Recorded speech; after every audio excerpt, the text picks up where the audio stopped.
dalam pelaksanaan pemilihan serentak 2020. Bagaimana alur pembagian tugas dan kewenangan antara divisi pengawasan dan divisi penindakan sebagai wujud sinkronisasi dalam tahapan pelaksanaan pemilihan serentak tahun 2020? Begini alurnya. 1. Setiap pengawas pemilihan mempunyai kewenangan dalam melakukan pengawasan tahapan pemilihan serentak. Hasil pengawasan tahapan dituangkan dalam formulir A. Formulir A memuat aktivitas atau kegiatan pengawasan yang mencatat kejadian atau peristiwa atas objek pengawasan yang di dalamnya dapat berupa hasil pengawasan pemilihan, baik yang terdapat dugaan pelanggaran maupun tidak terdapat dugaan pelanggaran. Meskipun tidak ada dugaan pelanggaran, formulir A tetap diisi oleh pengawas pemilihan. Kenapa? Karena formulir A pada dasarnya adalah catatan aktivitas pengawasan aktif secara terprogram dalam setiap tahapan yang menunjukkan kinerja pengawas. 2. Jika dalam formulir A terdapat dugaan pelanggaran, maka dibawa ke forum pleno untuk dilakukan pembahasan.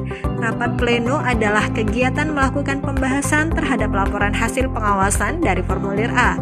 Dalam hal pleno meyakini dugaan pelanggaran dapat diproses lebih lanjut dengan mempertimbangkan syarat formil dan material dugaan pelanggaran dimaksud, maka pleno memutuskan untuk dijadikan temuan. 3. Jika forum pleno memutuskan menjadi temuan, maka hasil pengawasan akan dituangkan dalam formulir A2 untuk selanjutnya diproses oleh divisi penindakan melalui mekanisme perbawaslu tentang penanganan pelanggaran. Apabila dibutuhkan penelusuran atau investigasi, disepakati di forum pleno siapa saja yang melakukan penelusuran atau investigasi secara bersama-sama dalam tim. Jika dalam investigasi didapatkan dugaan pelanggaran baru, maka dituliskan kembali dalam formulir A secara lebih lengkap.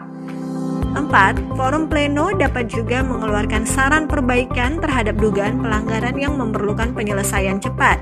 Sebagai contoh, kesaksian pengawas pemilihan ketika mengetahui ada pendukung calon perseorangan yang menyatakan tidak mendukung tetapi tidak menandatangani surat pernyataan dalam tahapan verifikasi faktual, alur yang dilakukan oleh pengawas pemilihan adalah A. Menuangkannya dalam formulir A, B. Diputuskan dalam forum pleno oleh pengawas kecamatan, C. Dituangkan dalam saran perbaikan ke panitia pemilihan kecamatan, D. Saran perbaikan dilaksanakan maksimal 3 kali 24 jam sejak diketahui, dan E. Saran perbaikan dilampirkan bukti-bukti pendukung.